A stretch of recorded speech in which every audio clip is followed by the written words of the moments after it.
I love Jesus. Oh, how I love Jesus.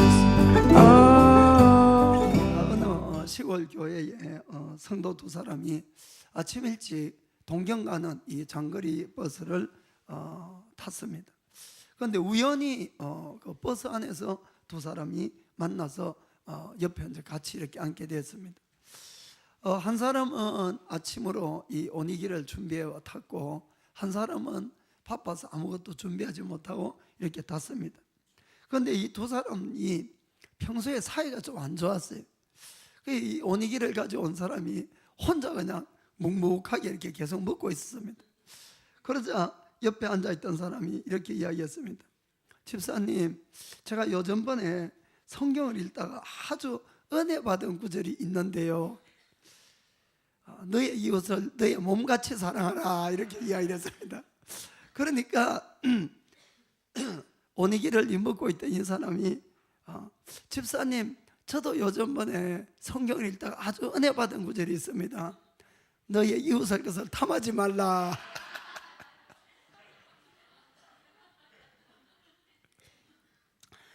성경에는 하나님께서 우리를 만드실 때 우리 한 사람 한 사람에게 정말 분명한 계획을 다 가지고 이렇게 만드셨다고 이렇게 되어 있습니다. 그래서 우리가 그 하나님의 계획을 알고 하나님의 계획대로 살아가려고 이렇게 애를 쓰면은 누구라도 가장 가치 있는 그런 인생을 다 살아갈 수가 있는 것입니다. 그러나 인생이 내 것인 줄 알고 내 마음대로 이렇게 막 살다 보면은 하나님의 계획을 이루지 못하기 때문에 하나님께서 그걸 깨닫게 하시려고 우리에게 여러 가지 고난과 어려움을 주신다고 이렇게 되어 있습니다. 이 다윗은 하나님을 참 사랑했습니다. 그리고 하나님의 뜻을 아주 잘 순종했습니다. 하나님은 그런 다윗을 사랑해서 다윗이 전쟁에 갈 때마다 항상 이기게 하고 나중에는 이스라엘의 왕이 되기까지 이렇게 만들어 주었습니다. 그런데 이 다윗이 왕이 되고 자기가 편안해지니까 딴 마음이 생긴 거예요. 그래서 그가 이 간음을 하고 또 살인을 하고 이렇게 됐습니다. 그때부터 이 다윗에게는 아주 재난이 따라다니기 시작했습니다. 재난이 범죄를 한 다윗뿐만 아니고 그 가족에게, 그 나라에게까지 아주 재난이 넘쳐나게 되었습니다. 죄값을 정말 톡톡히 치른 다윗은 아주 마음으로 하나님 앞에 회개하고 다시 돌아왔을 때 그 모든 것이 사라지는 걸 볼 수가 있습니다. 그리고 이 선지자 요나는 하나님께서 이 니느웨에 가서 너가 그 나라가 하나님의 죄에 대한 심판을 선포하라고 했습니다. 그런데 이 요나는 하나님의 그 뜻을 받아들이기 싫었거든요. 그래서 그가 배를 타고 반대 방향으로 멀리 다시스로 도망을 갔습니다. 그런데 이 요나의 운명은 어떻게 됩니까? 큰 풍랑을 만나게 되고, 요나의 잘못으로 요나만 재난을 만난 것이 아니라 배에 같이 타고 있던 모든 사람도 다 빠져 죽게 되었습니다. 그때에 요나가 자기 잘못을 이야기하고 바다에 던져졌습니다. 그러자 그곳에서 그 요나가 회개하고 돌아왔을 때에 다시 어떻게 됐습니까? 다시 결국은 그가 니느웨로 가서 복음을 전할 수밖에 없었다, 이런 이야기입니다. 결국은 하나님께서는 하나님의 뜻을 반드시 이룬다는 것을 여러분이 믿으시기 바랍니다. 그래서 불순종을 하면은 불순종하는 만큼 내 인생이 힘들어지게 되는 것입니다. 그래서 우리가 이 고난과 고통의 터널을 통과하고 아주 인생을 먼 이 지름길이 아니고 돌고 돌아서 가는 그런 시간적인 이 쓸데없는 시간을 허비하지 않기를 원하면은 우리는 먼저 하나님의 뜻을 알고 그 뜻에 순종하려고 이렇게 꼭 하셔야 되는 것입니다. 많은 분들이 오해를 하고 있는 것이, 하나님의 뜻대로 내가 살기로 작정을 하면은 이제부터 나는 자유도 다 빼앗겨 버리고 즐거움도 기쁨도 없고 오직 그냥 십자가에 고통만 지고 살아가야 되는 줄 알고 이렇게 착각을 하고 있다는 겁니다. 오히려 그렇지 않습니다. 우리가 하나님의 뜻을 따라 사는 것이 나를 가장 안전하게 하고 가장 평안하게 하고 기쁨과 평강이 있는 줄 믿기를 주 이름으로 축복합니다. 사람이 자기가 하고 싶은 거는 있습니다. 누구라도. 그러나 자기가 하고 싶은 것을 마음대로 다 한다는 것을, 그것을 자유라고 이야기하지 않습니다. 그것은 방종이라고 이야기를 합니다. 방종. 그리고 그렇게 방종하는 사람들은 그 마음에 참 기쁨과 평강이 있는 것은 아닙니다. 오히려 마음에는 더 큰 불안과 또 두려움, 또 이 허무함이 넘치기 때문에 더 방종으로 달려가는 그런 경우를 많이 보게 됩니다. 여러분, 이 전차는 전차 레일 위에서만 자유롭게 달릴 수가 있는 겁니다. 그리고 이 새는 공중에서만 마음껏 날아다닐 수가 있어요. 물고기는 물속에서만 아주 자유롭게 이렇게 헤엄치고 다닐 수가 있습니다. 만일 물고기가 더 자유를 얻겠다고 무트로 땅으로 나와버리면 그만 죽어버리고만 만다는 것을 아셔야 됩니다. 우리 인간도 반드시 우리 인간이 가야 되는 길이 있습니다. 그것이 바로 하나님의 말씀이고 하나님의 뜻인 겁니다. 그래서 그 길을 가면은 가장 안전하고 가장 가치 있고 평안한 삶을 누구라도 산다는 것을 깨닫기를 주의 이름으로 축복합니다. 자, 오늘도 우리가 야고보서를 통해서 하나님의 뜻에 관련된 두 가지를 알아보도록 하겠습니다. 첫째는 하나님의 뜻을 무시하는 삶입니다. 하나님의 뜻을 무시하는 삶. 우리가 예수를 믿고 크리스천이 되었다고 누구라도 다 하나님의 말씀과 뜻 가운데 사는 것은 아닙니다. 나도 모르게 우리가 하나님의 말씀을 무시하고 다른 쪽으로 이렇게 갈 수가 있습니다. 어떤 경우가 있는지 먼저 한 4가지 정도를 보도록 하겠습니다. 그래서 만일에 그런 것들이 있다면 우리는 반드시 고쳐가야 될 줄 믿습니다. 자, 야고보서 4장 11절부터 보겠습니다. 자, 형제들아, 피차에 비방하지 말라. 형제를 비방하는 자나 형제를 판단하는 자는 곧 율법을 비방하고 율법을 판단하는 것이라. 내가 만일 율법을 판단하면 율법의 준행자가 아니요 재판자로다. 아멘. 무엇이든지 내가 재판장이 되려고 하는 이런 분들이 가끔 있습니다. 우리 인간은 선악과를 따먹음으로 말미암아 대부분의 사람들이 내 의견이 가장 옳다 이렇게 생각합니다. 내가 옳다. 그런 경향이 많이 있죠. 그리고 사람은 자기의 경험이나 자기의 지식을 뛰어넘어서 모든 것을 제3자적인 그런 입장에서 생각한다는 것이 대단히 어렵습니다.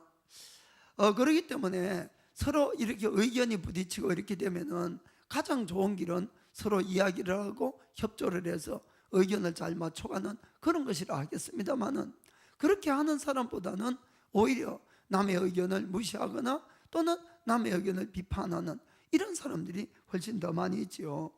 사람들은 얼마나 자기중심적이고 또 나의 이 자아가 강하고 감정적인가 하면은 어떨 때는 하나님보다도 내가 더 옳다고 이렇게 생각하는 사람들이 많습니다. 성경 안에도 많이 있습니다, 여러분. 그 대표적인 예의 한 사람이 바로 좀 전에 이야기했던 선지자 요나였습니다. 요나는 하나님으로부터 이 니느웨라는 이 성이 너무나 악이 넘치기 때문에 하나님의 심판을 해야 되겠다. 그래서 그 나라에 가서 심판을 선포하라 이렇게 이야기를 했습니다. 그런데 이 니느웨는 이 이스라엘하고 적대 관계에 있습니다. 요나가 그 나라에 가서 심판을 전하면은 혹시나 이 사람들이 회개하고 용서함을 받을까, 그것이 싫었던 거예요. 그 하나님의 뜻은 그들에게 일단 심판을 전하라 하는 것인데 요나는 그것이 싫어서 그가 이 니느웨와 반대 방향으로 배를 타고 도망을 갔던 것입니다. 그러나 결국은 어떻게 되었습니까? 요나는 물고기 뱃속에 들어가게 되었고 그곳에서 결국 회개하게 되었던 것입니다. 그리고 하나님의 뜻을 무시하고 도망갔지만은 결국은 그가 다시 니느웨로 돌아와서 그들에게 심판의 메시지를 전하지 않으면 안 되는 그런 입장이 되었다는 것입니다. 그래서 우리가 주님의 뜻을 무시하고 아무리 도망가려고 해도 할 수가 없는 것이에요. 우리가 잘 깨달아야 되는 것은 우리가 하나님을 만든 것이 아니고 하나님이 우리를 만들었다는 겁니다. 우리는 하나님의 뜻에 따라서 만들어졌지 내 뜻대로 이렇게 살기 위해서 하나님이란 분이 계신 것이 아니다 하는 것입니다. 그래서 우리는 겸손하게 받아들일 필요가 있는 것입니다. 그래서 이제 요나가 니느웨에 가서 그들에게 40일 후면은 이 나라가 하나님의 심판을 받아서 멸망하리라 이렇게 막 외쳤습니다. 니느웨는 3일 동안 가는 큰 성이라 이렇게 되었습니다. 그러자 이 백성들이 왕으로부터 시작해서 다 왕복을 벗고 삼배를 뒤집어 쓰고 금식하면서 막 회개하기 시작했습니다. 그러자 하나님께서는 그 마음을 돌이켰어요. 그 심판을 늦추었습니다. 그러자 그 모습을 보고 막 요나가 화를 내는 겁니다. 아니 하나님이 용서하시겠다는데 또 막 자기가 화를 냅니다. 자, 한번 보겠습니다. 요나서 3장 10절. 요나서 3장 10절. 하나님이 그들이 행한 것 곧 그 악한 길에서 돌이켜 떠난 것을 감찰하시고 뜻을 돌이키사 그들에게 내리리라 말씀하신 재앙을 내리지 아니하시니라. 아멘. 재앙을 그들이 회개하니까 하나님이 그 뜻을 바꾸어서 재앙을 안 내기로 했습니다. 그러자 그것이 요나 마음에 안 들었던 겁니다. 왜 심판을 해서 멸망시켜야 하지? 왜 그러냐 그런 거죠. 그 다음 장 보겠습니다. 요나가 심히 싫어하고 노하여 이렇게 됐어요. 막 화를 냈다고 이렇게 되었습니다. 그래서 그러면서 뭐라고 하는가 하면은 3절에 보니까 3절에 여호와여 원컨대 이제 내 생명을 취하소서 사는 것보다 죽는 것이 내게 나음이니이다. 아니 그 사람들을 용서했다고 막 화를 내면서 하나님 나 죽이달라고 내가 죽는 게 오히려 낫겠다고 막 이러는 사람이 이렇게 했어요. 저는 이런 사람 처음 봤어요. 정말 성경에서. 그 우리 중에는 종종 있는 것 같은데 이 선지자라는 사람이 이러는 거면 정말 처음 봤습니다. 하나님도 너무 어이가 없어가지고 4절에 보니까 뭐라노 여호와께서 이러시되 너의 성냄이 어찌 합당하냐 하시니라. 야 네가 화내는 게 어떻게 그게 맞는 거냐고 이렇게 어이없어 했습니다. 그 다음에 하나님이 요나를 위해서 이 햇볕 가리개를 하나 만들어 줍니다. 그건 이제 요나가 밖에서 이 성이 무너지는지 안 무너지는지 다 구경하려고 앉아 있었거든요. 태양이 너무 세니까 너무 힘들지 않습니까? 그래서 박넝쿨을 이렇게 자라게 해가지고 하루 만에 그걸 딱 덮어주니까 막 요나가 너무너무 좋아했습니다. 시원한 그늘에 앉아서 저 멸망한 거 봐야지 이러고 앉았는데 그 다음날 이 박넝쿨이 말라서 죽어버렸어요. 그러자 또 막 심하게 화를 냅니다. 막 하나님 정말 제 요나 쓸고 참 은혜 받은 거는 하나님이 이렇게 사랑이 많으시고 인내가 많으시고 가는 걸 정말 그걸 제가 다시 깨달았어요. 그러자 하나님이 다시 말씀을 하십니다. 9절부터 하나님이 요나에게 이르시되 내가 이 박넝쿨로 인하여 썩냄이 어찌 합당하냐.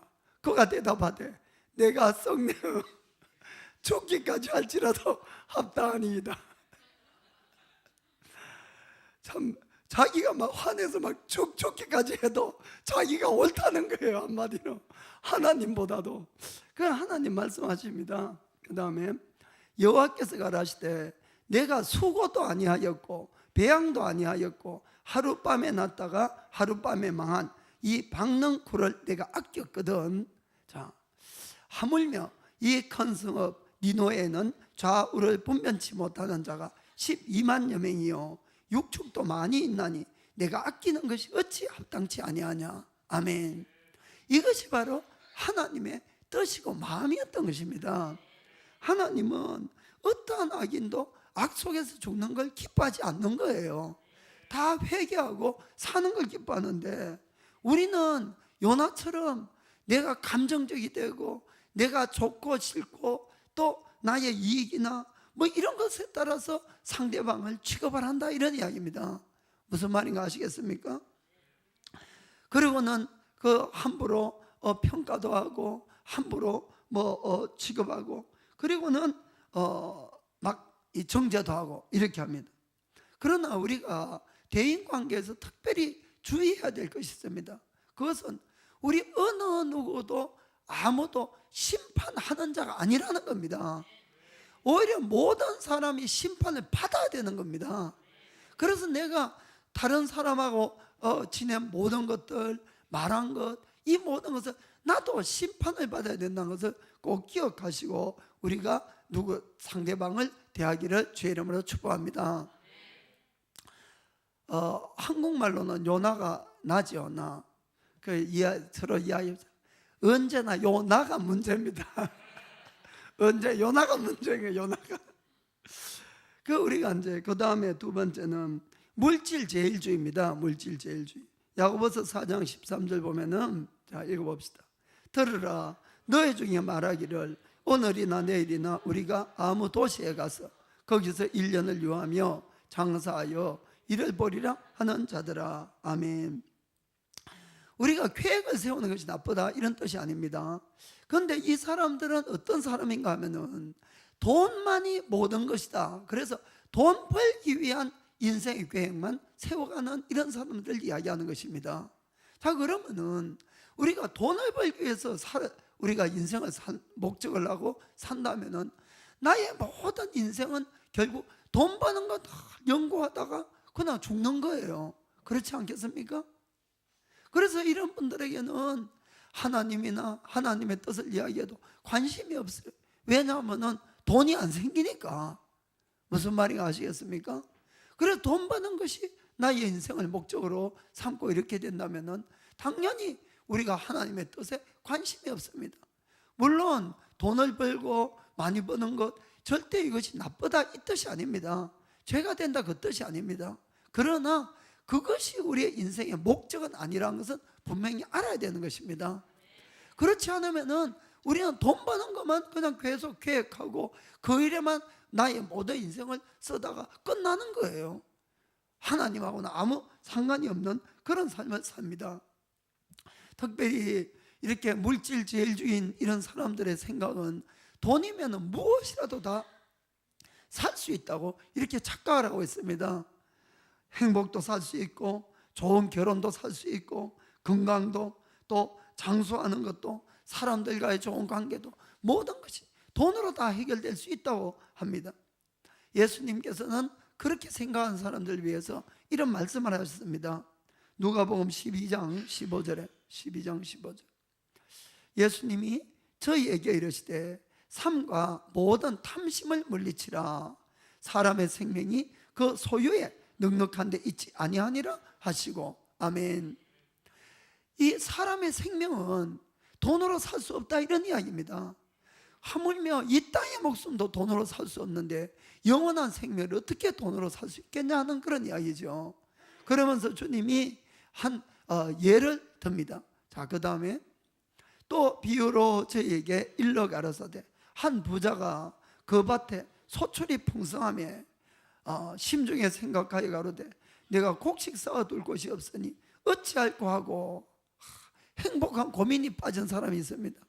돈을 너무너무 많이 벌었어요. 그의 농사를 너무나 많이 잘 지어가지고는 너무나 이 풍성해서 쌓아둘 곳이 없다는 거예요.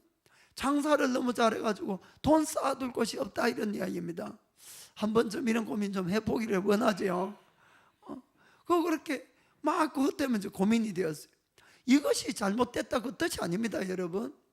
이제 그 사람이 생각을 했습니다. 자, 그 다음에 또 가로되 내가 이렇게 하리라. 내 곡간을 헐고 더 크게 짓고 내 모든 곡식과 물건을 거기 쌓아두리라. 아멘.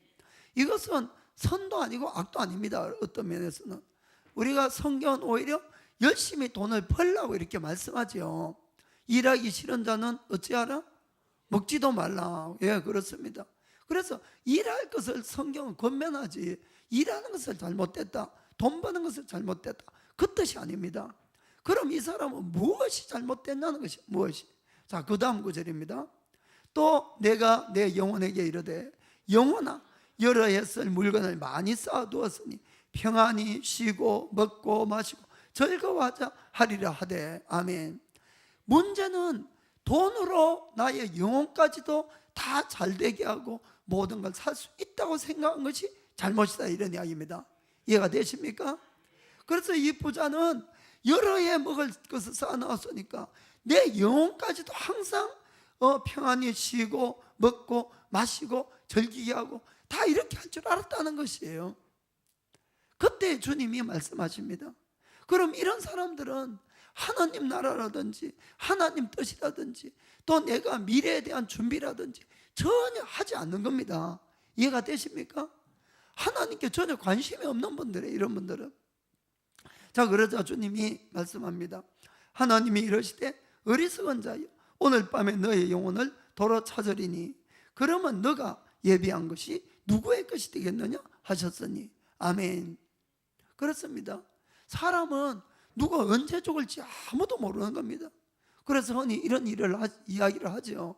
사람이 태어날 때는 순서가 있지만은 죽을 때는 순서가 없다고 이야기를 합니다. 그렇지 않습니까? 내일 일을 아무도 모르는, 아무도 어떻게 될지. 그렇기 때문에 늘 우리는 하나님을 경외하고 또 우리가 죽은 다음에 끝까지 생각해서 오늘의 내가 바른 삶을 살려고 하나님의 뜻이 무엇인지 말씀이 무엇인지 그렇게 살아야 된다, 이런 이야기입니다. 그런데 이분은 돈이면 모든 걸 할 수 있다는 생각으로 살아왔으니까 아무 준비를 안 한 거예요, 거기에 대해서. 그러다 어느 날 주님께 불림받아서 확 가버렸다, 이런 이야기죠. 그리고 이런 분들의 또 특징이 있습니다. 그 다음에 보니까 자기를 위하여 재물을 쌓아두고 하나님께 대하여 부여치 못한 자가 이와 같으니라. 아멘. 자기가 모은 재물, 자기를 위해서 쓰는 것이 무엇이 나쁘냐고 이렇게 생각하죠. 그리고 자기만을 위해서 쓰는 겁니다.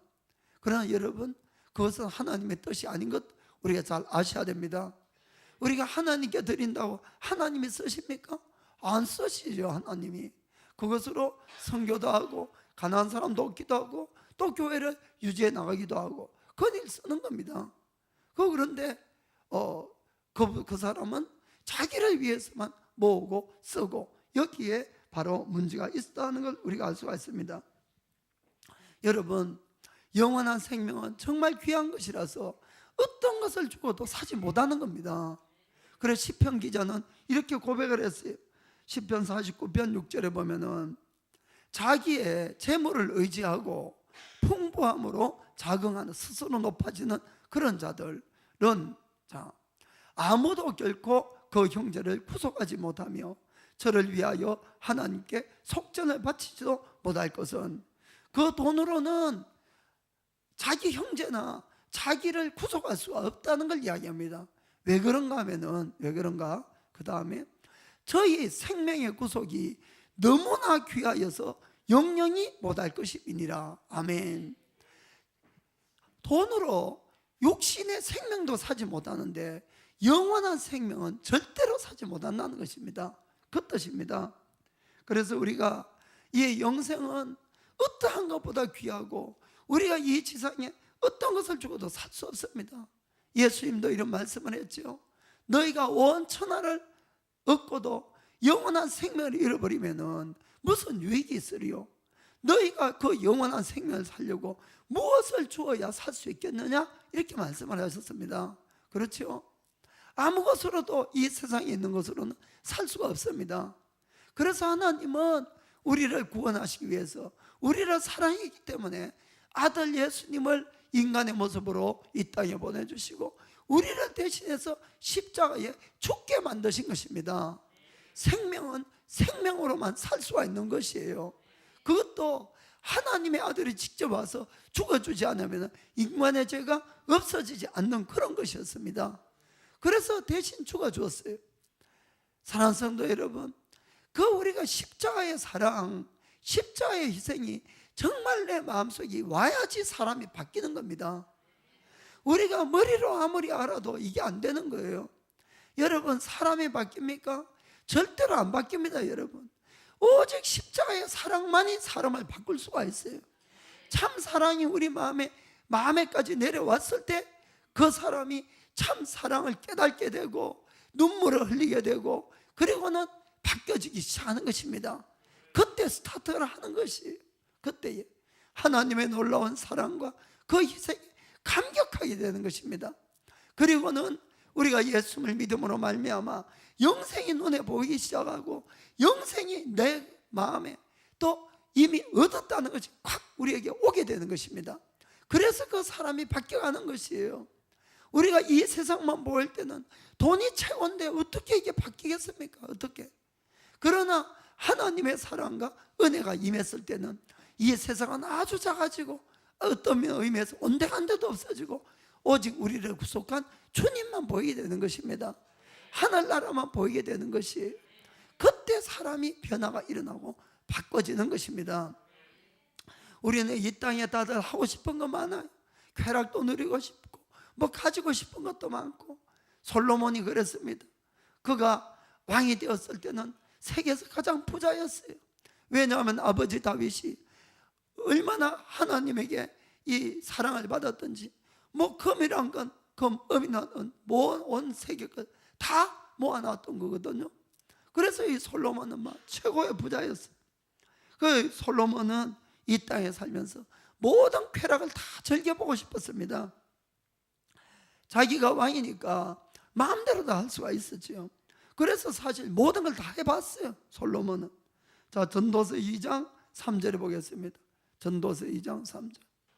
내 마음에 공고하기를 내가 어떻게 하여야 내 마음에 지혜로 다스림을 받으면서 술로 내 육신을 즐겁게 할까? 또 어떻게 하여야 어리석음을 취하여서 천하 인생에 종신토록 생활하며 어떤 것이 쾌락인지 알까 하여. 솔로몬은 쾌락을 찾아봤어요. 쾌락을. 이 짧은 인생 속에서 정말 자기가 솔로몬 어쩌면은 참 뭐라 그럴까 야 같다 그럴까. 여러분 술 많이 먹으면 머리가 어떻게 됩니까? 둔해지죠. 그런데 술로 막 마시면서 즐기면서도 내 지혜는 여전하기를 원했다 이런 이야기입니다. 그 하나님은 그렇게 해주셨어요.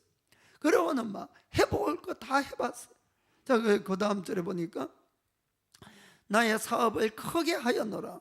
내가 나를 위하여 집들을 짓고 포도원을 심고 이 남녀 노예를 많이 모으고 가축도 셀 수 없이 많이 모으고 은금도 모으고 또 사람들의 쾌락이라 하는 많은 아내 많은 첩들을 두었습니다. 아내가 몇 명 있었지요? 300명. 첩은 몇 명 있었지요? 700명. 그 뭐 1000명이나 두고 이렇게 막 살아갔어요. 그 뭐 정말 해볼 거 다 해보고 그 10절에 보니까 이렇게 얘기해요. 10절에 무엇이든지 내 눈이 원하는 것을 내가 금하지 아니하며 무엇이든지 내 마음이 즐거워하는 것을 내가 막지 아니하였으니. 이렇게 살아본 사람 있습니까? 아무도 살 수 없어요. 아무도. 다 제한이 있죠. 다 제한이. 뭐 요즘 같은 세상 이러다가 막 바가지 긁혀가지고 머리 다 뜯길 거 아닙니까? 아무도 이렇게 살 수 없어요. 돈 있다고 되는 것도 아니에요. 그런데 막 솔로몬은 자기 눈이 원하는 거 금치 아니하고 내 마음이 즐거워하는 거 막지 아니하고 다 해봤다는 겁니다. 이는 나의 모든 수고를 내 마음이 기뻐하였음이라. 이것이 나의 모든 수고로 말미암아 얻은 분복이로다. 이렇게 이야기를 했습니다. 그런데 즐길 거 다 즐기보고 했는데도 그 마지막이 어떠냐가 중요한 것 아닙니까? 즐길 때야 다 좋겠죠. 그럼 마지막에 솔로몬은 뭐라고 이야기합니까? 11절에 그 후에 본즉 내 손으로 한 모든 일과 수고한 모든 수고가 다 헛되어 바람을 잡으려는 것 같으며 해 아래서 무익한 것이로다. 아멘. 바람을 잡을 수 있습니까? 아무리 쥐도 잡을 수가 없죠. 마치 내가 한 모든 일이 바람 잡으려고 하는 것과 똑같더라 이런 이야기입니다. 전부 무익하다 이런 이야기입니다. 우리는 누구라도 솔로몬처럼 살 수는 없지만은 그러나 참 지혜로운 사람은 누구냐면은 내가 경험하지 못했다 할지라도 다른 사람의 경험을 나의 경험으로 삼을 수 있는 자가 제일 지혜롭다 이런 이야기입니다. 그래서 참 바른 길이 뭐냐는 것을 발견하는 자가 될 줄 믿습니다. 세 번째, 하나님의 뜻을 무시해서 하는 것은 죽음에 대한 준비를 전혀 하지 않고 사는 사람입니다. 죽음의 준비. 야고보서 4장 14절. 야고보서 4장 14절. 자, 내일 일을 너희가 알지 못하는도다. 너희 생명이 무엇이뇨? 너희는 잠깐 보이다가 없어지는 안개니라. 아멘. 나이가 들면 들수록 이 말이 실감이 갑니다. 정말로 참 인생은 금방 가고 마는 것 같아요. 그 잠깐 보이다 없어지는 안개예요. 우리 사는 모든 것들이. 그렇지만은 우리가 젊었을 때, 건강할 때, 많은 꿈이 있을 때, 이럴 때는 먼 장래가 생각이 안 됩니다. 자기가 죽는다는 것이 생각이 안 되는 것이에요. 그러다 보니까 아무 준비 없이 이렇게 살아갈 수가 있는 거지요. 그러나 사람은 원래부터 영원히 살도록 만들어진 존재라는 것을 꼭 우리가 깨닫고 하셔야 되는 것입니다. 항상 인용을 많이 합니다만은 히브리서 9장 27절에 이런 말씀이 있습니다. 한번 죽는 것은 사람에게 정하신 것이요 그 후에는 심판이 있으리니. 아멘. 여러분 반드시 믿으시길 바랍니다. 저는 만일에 모든 사람이 이 말을 마음으로 믿는다면은 세상은 너무너무 좋게 달라진다고 저는 믿고 있습니다. 왜냐하면은 내가 거짓말하는 것, 사기치는 것, 사람에게 해를 주는 것, 미워하는 것, 시기 질투 이런 것들이 극단적으로 없어질 것이기 때문에 그렇습니다. 왜 그렇습니까? 나의 하는 모든 것들이 전부 다 마지막에 하나도 숨김없이 하나님 앞에 다 밝혀지고 심판을 받아야 되니까. 아멘. 그런데 이 세상에 많은 거짓이 있고 악이 있고 죄가 있고 이렇게 되는 이유는 하나님의 심판이 없다고, 죽고 나면 그만이라고 믿는 사람이 너무나 많기 때문에 그렇다, 이런 이야기입니다. 그분들은 심판을 안 믿으니까 두려워할 일이 없지 않습니까? 그러니까 자기 마음대로 사는 것이에요. 어떤 청년이 법률을 공부해서 자기가 유명한 변호사가 되는 것이 꿈이었습니다. 그런데 이제 돈이 없었어요. 대학교를 들어갈 돈이. 그런데 어느 날 소문을 듣기를 가난한 학생들을 잘 도와준다는 어느 할머니가 계신다는 소문을 듣고 도움을 청하려고 찾아갔습니다. 그래서 그 할머니가 물었어요. 당신은 그럼 대학교를 왜 가기를 원하고 무엇이 되기를 원합니까? 이렇게 물었습니다. 그러자 자기는 법률을 공부해서 아주 변호사가 되겠다고 했습니다. 그럼 변호사가 되어서 그 다음에 어떻게 하시려고요? 막 영어로는 and next 이런 이야기거든요. 그 다음 그리고 그 다음에 그 다음에 어떻게 하느냐? 그러니까 여러 가지 어려운 문제들을 자기가 잘 변호해서 해결해 주는 변호사가 되고 사람들의 관심과 명성을 얻기를 원합니다. 그럼 사람들의 관심과 명성을 얻어서 그 다음에 뭐 하시려고? And next 이렇게 물었어요. 그러니까 그러면은 돈도 많이 벌고 높은 지위도 제가 가질 겁니다. 그 돈 많이 벌고 높은 지위가 되면 그 다음은 어떻게 하시려고요? 그러면은 돈도 많이 들어오고 지위도 높아지면 아주 편안한 그런 생활을 내가 살 수 있을 것 같습니다. 그럼 편안한 생활하고 나서 그 다음 어떻게 될 건데요? 그러니까 그러면 이제 나이가 들고 아마 죽겠죠. 그럼 죽은 다음에는 어떻게 되는데요? 물었습니다. 그러니까 이 사람이 할 말이 없어가지고 죽은 다음에는 자기가 생각해보지 못했습니다라고 대답했습니다. 그래서 그 할머니가 이렇게 이야기했어요. 죽은 다음에 어떻게 되는 것을 생각해보지 못한 사람에게 내가 어떻게 돈을 빌려줄 수 있겠습니까? 라고 했습니다. 그거 거절해버렸어요. 그 이후에 이 청년은 정말 진지하게, 정말 사람이 죽고 나서 난 다음에 어떻게 될까를 아주 진지하게 생각하게 되었어요. 그리고 예수님을 만나고 영생을 얻게 된 겁니다. 이 청년은 정말 열심히 공부를 했어요. 그리고 자기의 꿈대로 아주 유명한 변호사가 되고 큰 명성과 많은 돈을 얻었어요. 그런데 그는 자기의 원래 목적과는 달리 그 돈을 가지고 자기 인생을 안락하게 사는 것이 아니고 아주 유명한 대학교를 설립을 했습니다. 그리고 그 정문에다가 크게 and next 그리고 그 다음은 이 글을 박아놨습니다. 할렐루야.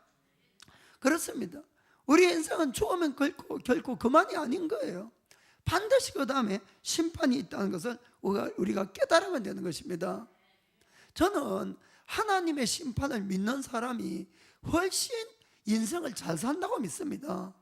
왜냐하면 심판을 믿기 때문에 하루하루를 가치 있게 보내고 바르게 보내려고 애를 쓸 것 아닙니까? 심판이 없다면 뭐 아무렇게나 살지요. 죄 지어도 또 아무도 심판할 사람 없으니까 그냥 살게 되고. 그래서 모세는 하나님 앞에 이렇게 간절하게 기도를 했습니다. 시편 90편 10절. 자, 우리의 연수가 70이요 강건하면 80이라도 그 연수의 자랑은 수고와 슬픔뿐이요 신속 기간이 우리가 날아가나이다.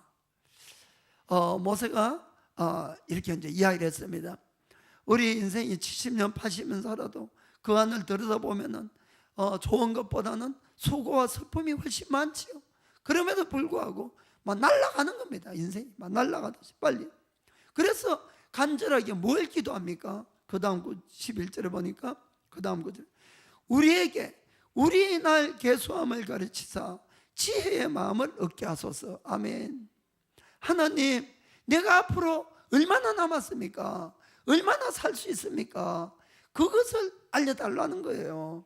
여러분, 내 남은 날을 계산하는 것, 여러분 이것은 잘못된 것도 아니고 오히려 우리에게 지혜의 마음을 준다는 걸 아시길 바랍니다. 사람은 유한합니다. 반드시 끝이 있어요. 그렇기 때문에 남은 인생을 우리는 가치 있게 보람 있게 이렇게 살아가야 된다는 것을 꼭 기억하기를 주님으로 축복합니다. 우리는 누구라도 알렉산더 대왕 다 알고 있어요. 알렉산더 대왕, 그 아버지가 아주 훌륭했습니다. 필립 왕인데 이 필립 왕은 매일 시간을 아주 유용하게 사용하기 위해서 자기 신하들에게 아침 인사 올 때 꼭 이렇게 인사하라고 했습니다. 뭐냐면은, 왕이시여, 왕에게도 죽음이 찾아옵니다. 그걸 늘 인사하라는 거예요. 아침부터 죽는 이야기 하라고. 그래서 그분이 하루하루를 잘 살았다고 이렇게 말씀하고 있습니다. 아멘. 그리고 또 우리가 하나님을 무시하는 삶은 자꾸 내 자랑하는 사람이 있어요. 내 자랑만 하는 이 삶도 안 됩니다. 야고보서 4장 16절. 야고보서 4장 16절. 자, 이제 너희가 허탄한 자랑을 자랑하니 이러한 자랑은 다 악한 것이라. 아멘. 우리가 하는 이 모든 자랑은 다 허탄하다라고 이야기를 하는 것입니다. 자문에 보면 이런 이야기가 있죠. 너 스스로가 너의 자랑을 하지 말고 남으로 하여금 너로 자랑하게 해라. 아멘. 그게 맞는 거예요. 막 요즘은 PR 시대라고 자기를 막 자랑하는데 그거는 어리석은 거예요. 성경으로 볼 때는. 그것이 아니라 남이 그 사람을 칭찬하도록 이렇게 만들어주는 것이 옳다는 걸 믿으시길 바랍니다. 수많은 이 생물 중에서 유일하게 인간만이 하나님을 닮았습니다. 인간만이. 그래서 인간만이 창조력이 있어요. 그렇죠? 창조력. 다른 어떤 것들도 창조하는 능력이 없습니다. 인간만 있습니다. 그래서 하나님이 인간을 하나님을 닮게 만들었기 때문에 그런 것입니다. 그런데 우리 인간에게 있는 그 작은 창조력, 그 작은 지혜, 그것 때문에 인간이 하나님을 못 믿는 경우가 많다는 것입니다. 우리 인간에게 복으로 줬는데 그 작은 지혜 때문에 뭐라고 이야기를 합니까? 하나님은 없다 그러고, 그리고는 모든 걸 인간이 계획하고 모든 걸 인간이 성취하고 인간이 이 세상 역사나 모든 걸 바꿔갈 수 있다고 이렇게 착각을 하고 살아가고 있다는 것입니다. 이 나폴레옹은 이 군사의 능력, 군사적인 능력에서는 아주 천재적이었어요. 천재적. 그래서 그는 막 이 전쟁만 하면 승리를 했습니다. 그 능력으로 그가 전 유럽을 다 점령을 했습니다. 그러나 나폴레옹의 이 야망은 전 세계를 한번 점령해보자, 정복해보자. 이게 나폴레옹의 야망이 있거든요. 그래서 유럽을 정복하고 나서 이 러시아를 쳐들어가려고 이렇게 이제 계획을 딱 하고 있는데, 그 밑에 이제 지혜에 있는 참모가 한 사람이 있었어요. 그 이제 와서 이야기를 합니다. 폐하, 전 유럽을 정복한 걸로 만족하시고 더 욕심내지 마시고 러시아 정복은 우리가 안 하는 것이 좋습니다 라고 이야기를 하면서 러시아 정복에 대한 불가능한 것들을 막 이야기를 했습니다. 그때에 이 나폴레옹이 뭐라고 이야기를 했는가 하면 이렇게 이야기했습니다. 나는 내가 모든 것을 계획을 세우고 내가 모든 것을 성취한다. 내 사전에는 불가능이 없다. 들어봤습니까? 그때 나온 말이에요. 그 참모가 말리는데 그 자기 일을 반대하니까 자기가 계획을 세우고 자기는 모든 것을 성취할 수 있다. 내 사전에는 불가능이 없다. 이렇게 이야기를 했습니다. 그러고는 말리는데도 그가 이 러시아를 쳐들어갔어요. 하는 전쟁마다 이겼어요. 하는 전쟁마다. 그러나 뭐에 졌습니까? 러시아의 겨울에 지고 말았어요. 겨울에. 이 전쟁을 시작해서 이 러시아는 계속 후퇴작전 점점 시베리아까지. 그러자 겨울에 오기 시작하니까 이 겨울에 숙달된 러시아군과 겨울에 숙달되지 못한 프랑스군은 이길 수가 없었습니다. 다 참패하고 말았어요. 그리고는 그걸 계기로 해서 나폴레옹의 몰락이 시작됐습니다. 마지막 나폴레옹은 이 세인트 헬레나 섬에 가서 그가 유배를 당했거든요. 거기서 마지막을 마칠 때에 그가 이런 이야기를 했어요. 나는 세계 최강의 군대를 가지고도 이 세상을 정복하지 못했지만은 예수 그리스도는 십자가의 죽음을 가지고 전 인류를 정복했다. 이렇게 이야기를 했습니다. 아멘. 성경은 우리에게 이야기를 합니다. 우리의 모든 인생은 하나님이 만들고 계획하시고 하나님의 뜻대로 이루어간다고 이렇게 말씀하고 있습니다. 우리가 정말 높아지면 안 됩니다. 하나님을 인정하셔야 되는 것이, 그리고 그분의 뜻에 맞춰가는 것이 우리 인생을 복되게 하는 걸 믿기를 주의 이름으로 축복합니다. 성경 좀 읽어보겠습니다. 이사야서 45장 12절에 내가 땅을 만들고 그 위에 사람을 창조하였으며 내가 친수로 하늘을 펴고 그 만상을 명하였노라. 그 다음에 나는 빛도 짓고 어둠도 창조하며 나는 평안도 짓고 환난도 창조하나니 나는 여호와라 이 모든 일을 행하는 자니라 하였노라. 자, 그런데 우리 인간에게 이야기합니다. 하나님이 모든 만물을 다 만들고 창조하고 모든 걸 다 했는데 우리 인간이 그러는 거예요.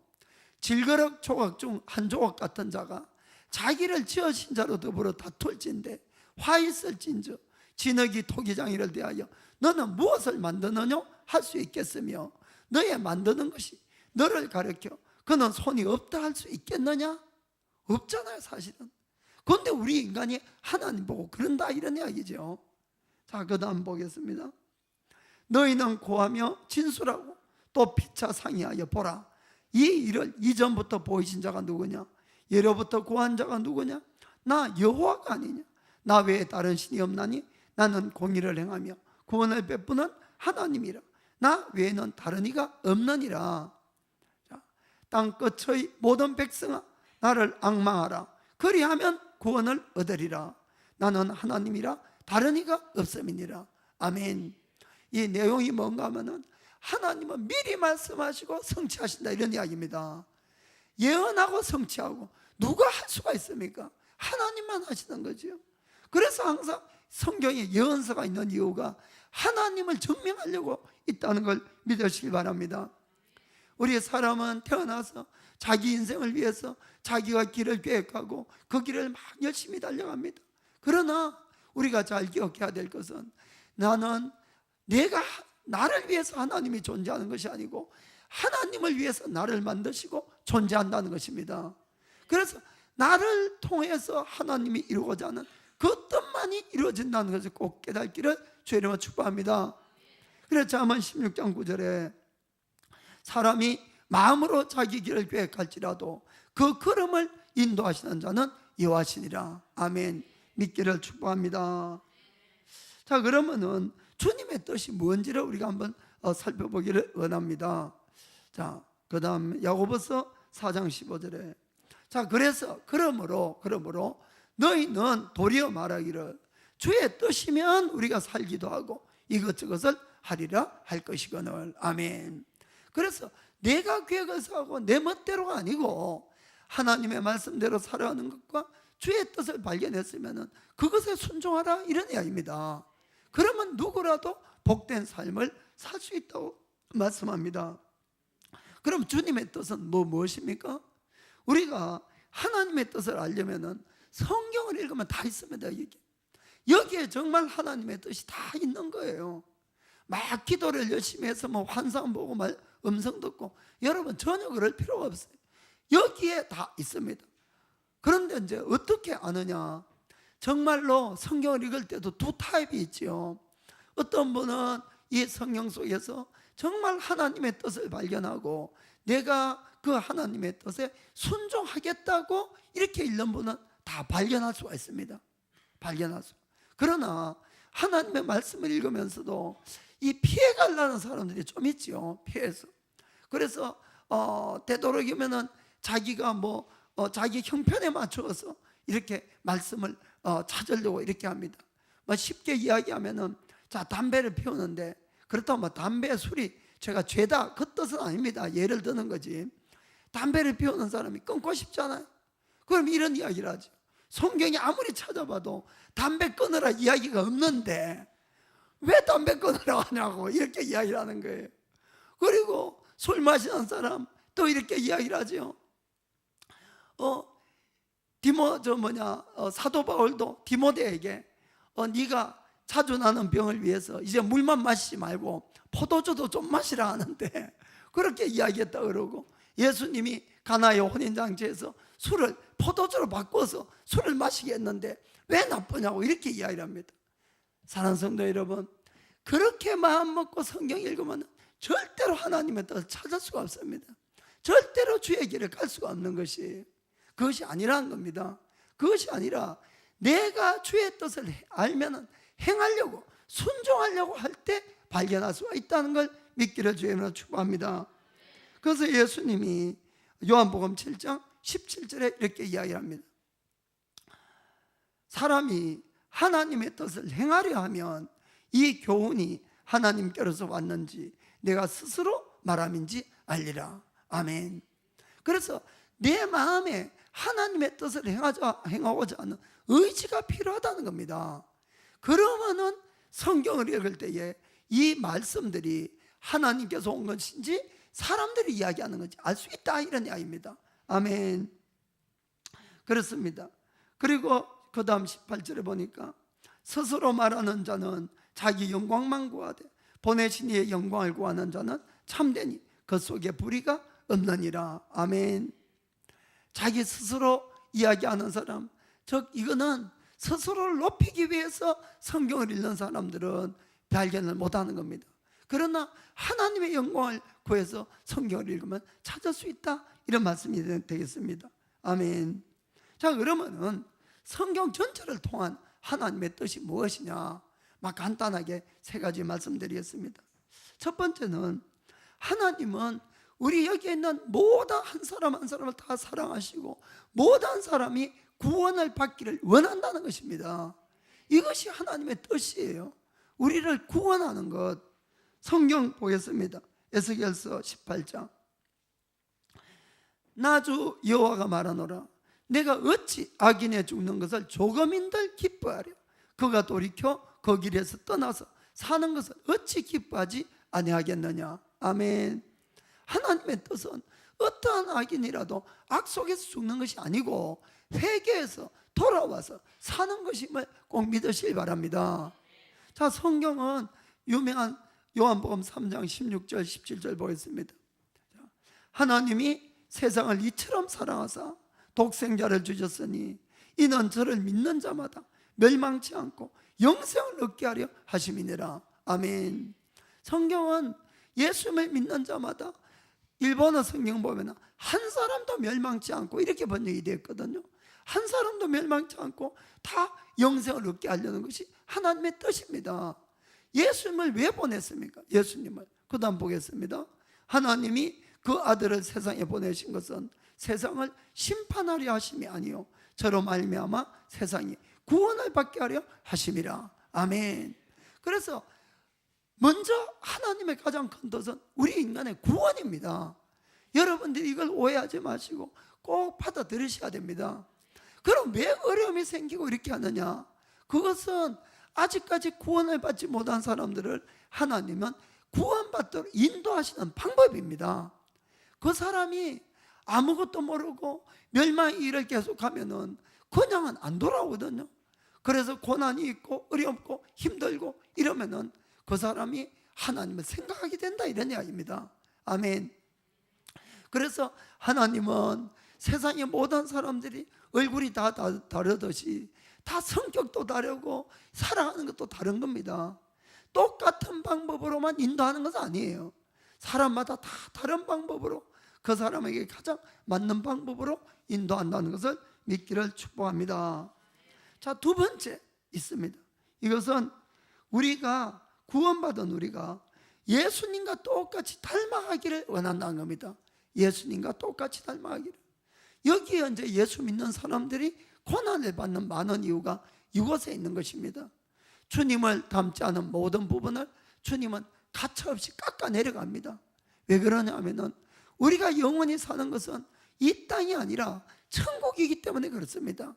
그래서 이 땅에서 아무리 많은 고난이 있어도 이 사람이 예수님을 닮는 모습이 안 되면은 구원까지도 곤란해질 수가 있다는 겁니다. 아멘. 자, 하나님의 구원의 계획을 좀 보겠습니다. 로마서 8장 28절부터. 자, 우리가 알거니와 하나님을 사랑하는 자, 곧 그 뜻대로 부르심을 입은 자들에게는 모든 것이 합력하여 선을 이루느니라. 아멘. 너무나 잘 아는 말씀입니다. 여기에 하나님의 뜻대로 부르심을 받은 자 이렇게 되어 있습니다. 하나님이 구원하는 자, 이런 이야기입니다. 그런 자에게는 모든 것은 좋은 일, 나쁜 일, 기쁜 일, 슬픈 일, 모든 것이 합력해서 반드시 그 사람에게 유익이 된다, 이런 이야기입니다.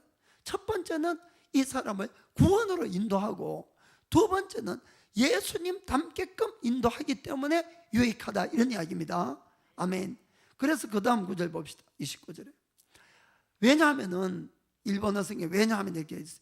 하나님이 미리 아신 자들로 또한 그 아들의 형상을 본받게 하기 위하여 미리 정하셨으니 이는 그로 많은 형제 중에서 맏아들이 되게 하려 하심이니라.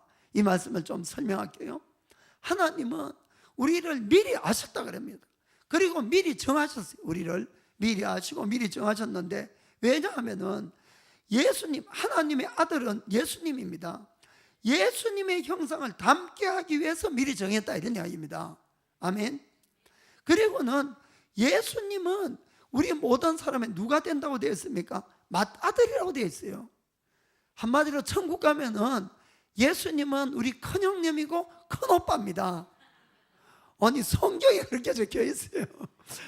제가 그냥 농담하는 게 아니고 성경에 예수님은 우리의 큰오빠요, 큰형님이다, 이런 이야기입니다. 그 뜻을 잘 생각해 보면은 우리 같은 이 인간을 하나님하고 똑같이 만들어준다, 이 뜻입니다. 예수님과 똑같이 만들어주는 거예요.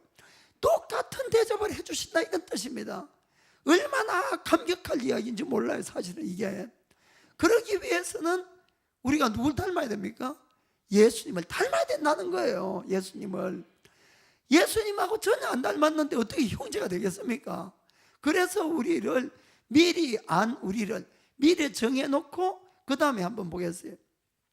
또 미리 정하신 것들을 또한 부르시고, 부르신 것들을 또한 의롭다 하시고, 의롭다 하신 것들을 또한 영화롭게 하셨느니라.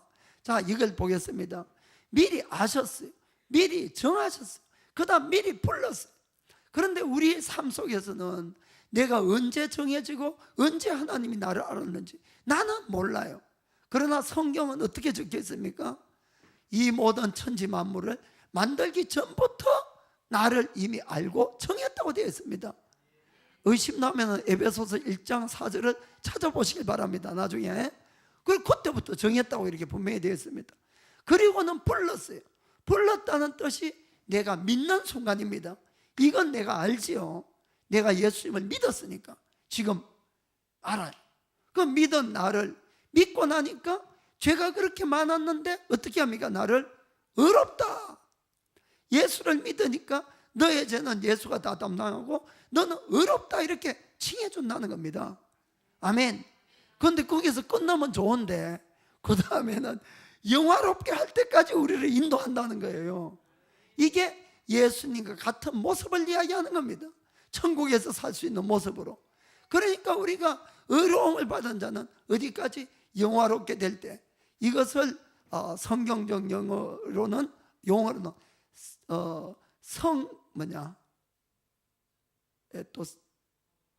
성화라고 해요. 성화.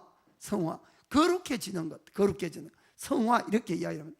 그래서 주님은 우리를 성화시켜 가는데 어디까지 성화시키느냐?